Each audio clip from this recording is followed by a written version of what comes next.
So a couple of months ago, I made a video called Wuthering Waves' biggest smallest issue, and in that video, I pointed out two big problems in the game's writing. The first was the Wuthering Waves narrative. Now, if you've been following me for a while, you already know my stance on this. I've never liked the idea of the rover being the constant center of attention, especially with the female cast, who are way too nuanced and layered to just orbit around one character. And the second issue I highlighted was the lack of character interaction. Because we've got this huge diverse cast, yet the game rarely gives us moments where they truly bounce off each other. But that was months ago, and since then a lot has happened in Wuthering Waves, and recently there's been a new wave of discussions online, mainly about why the game still struggles to bring older characters back in newer events. So I figured it's the perfect time to revisit these points. Are these issues still as bad as they were, or has the writing made any real progress? That's what we're diving into today. So if you're into this kind of content, make sure to drop a like and let me know your thoughts on the Wuthering Waves problem and the lack of character interaction. Are they as bad as they once were, or did you never have a problem with it? Tell me that in comments, and of course subscribe to any question on any of my future videos. Alright, let's get into it. If you played Wuthering Waves and have been around the community for a while, you already know what the Wuthering Waves thing is, but in case you don't, here's a quick breakdown. The term was coined by the WuWa community to describe the situation the game put itself in during its early version 1 story. Back then, the rover was constantly placed in moments where females showed a pretty strong affection towards him, and sometimes that attraction wasn't just obvious, it was borderline uncomfortable. Now, we've talked about this many times before, and every time, the reactions are split. Some people don't mind it, some absolutely hate it, and some even like the idea of rover being this object of attraction. But let me make this clear. The attraction itself has never been my problem. In fact, I actually think it's necessary. In gacha games especially, you need a quick way to pull players into the story and characters. That means you need some kind of shortcut to make strangers trust the protagonist, integrate them into the cast, and move past the boring introductions. A little bit of attraction, whether it's from male or female characters, can be that spark that gets us to the meat and potatoes of the story faster. So for me, the issue was never about the attraction existing at all. The real problem was in how Wuthering Waves made the rover's attraction the defining traits of some characters. There are characters who, at their core, are written as nothing more than this is the person who likes the rover, and no one highlights this problem more than Shorekeeper. Now, we all know our story, so I won't drag you through the details again, but I do remember that when I first called out how a writing reduced her character down to she loves the rover, a lot of people pushed back. But still, I stand by it. Shorekeeper might be the weakest written 5-star in the entire game, and the reason is simple. Her defining attribute isn't her strength, her goals, or her depth, it's her affection for the rover. And if you think I'm exaggerating, let me prove it to you by a simple experiment. If I asked, who is the core of a mega powerful system, a machine built by an ancient civilization to detect laments, study them, and even predict where they will strike in the world of Wuthering Waves? To most people, that is a new character. Most people would not know the answer. But if I asked, who is the blue-haired girl dressed in blue that likes the rover, I think everybody would know that I'm referring to the Shorekeeper. And that right there is the problem. At her core, Shorekeeper is one of the most important characters in the entire game. She's tied directly to an ancient civilization we know almost nothing about. A civilization advanced enough to create technology that tracks and studies the most devastating cataclysmic events in its setting, and that is huge. That is story defining. Yet, in her actual narrative, all that depth is pushed aside. She's remembered first and foremost as the blue-haired girl who likes the rover.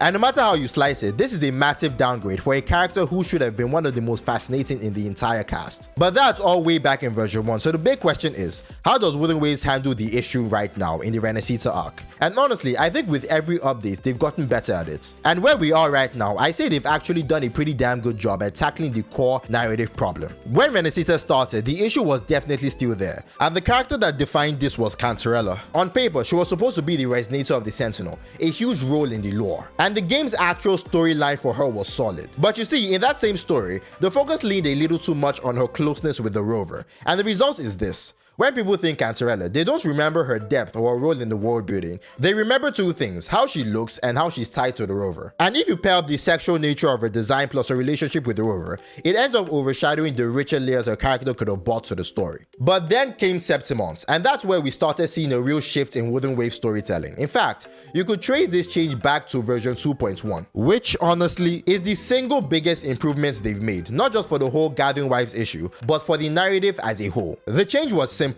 put the characters themselves at the center of the story, and the rover into more of a guide or supporting role, while the spotlight stays on the featured character. And because of that, every story told under this approach has sparked huge discussion in the community, because they're just that much more engaging. Take Altathea for example. Version 2.1 was all about her past, her struggles, her fights, and the choices she had to make. By the time we got to the ending, where the game slipped in the usual hint of admiration towards the rover, it didn't really matter. We'd already gone through her entire journey, and that overshadowed any small rover affection moments. So when you saw it, you either shrugged it off because it felt irrelevant, or you accepted it because it fit naturally after everything we just experienced. Then we move into Septimons and beyond, and the same storytelling shifts continues. Take the Lupa and Frolova arcs. In both, the rover stepped into the background, while the spotlight stayed firmly on the featured characters. Yes, there were still moments of affection handled very differently between the two, but they didn't define the narrative. In fact, in Frolova's case, that affection was actually woven beautifully into a story. It wasn't just tacked on, it became one of the core emotional beats that made her arc so memorable. With Lupa on the other hand, the affection wasn't really central, but it didn't drag things down either. You either didn't care or you found it fitting, depending on how you saw her journey. And that's the key. Stories told with this approach have consistently been the most talked about in the community because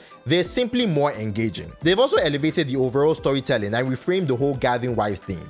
Instead of feeling forced or reductive, it's become a positive narrative tool. So at this point, I'd argue that Wuthering Waves has done a phenomenal job turning that old narrative weakness into something that now fits seamlessly, even powerfully, within the story. All that being said, the next question is just as important. How does Wuthering Waves handle character interaction, especially between characters from completely different regions, like Hongjiang, the Black Shores, and Rinascita, and depending on your perspective, even Septimons? You see, back when I first talked about this, I argued that most cross-character scenes existed less to show genuine interaction and more to reinforce the rover's presence. In other words, the rover was the glue holding these moments together, and without them, the characters barely spoke to each other. That was obvious in version 1.4 and even in the 2.2 anniversary event, where yes, there were some interactions, but it felt shallow, almost performative, like it had no real weight behind it. So now, with everything we've seen up to version 2.5 heading into 2.6, the question is, has Wuthering Waves actually improved in how it handles character interaction? Well, yes, there's been an improvement, but not in a way that feels fully satisfying. We've definitely seen strong interaction between Altathea and Lupa, which I loved, especially with how central Altathea was in the version 2.4 Septimon story. We've also seen her tie into the Black Shores, which is great because it shows that faction is still relevant this deep into the game. But even there, the execution wasn't perfect. For example, we had a chance for Altathea and Shorekeeper to interact, something that could have been huge, but instead,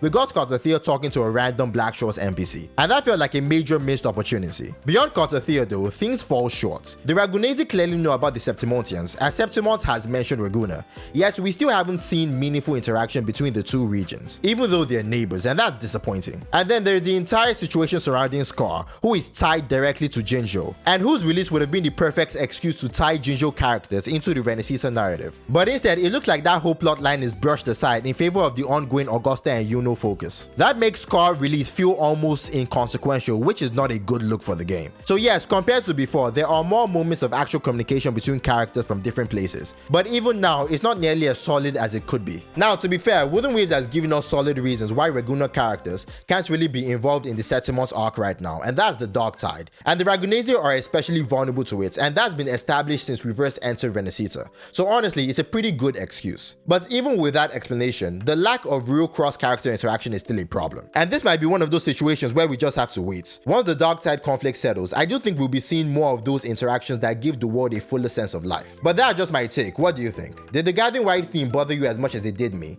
And how about the lack of character interaction? Is it a big deal or do you not mind it? Let me know down in the comments, and as always, I'll catch you in the next one.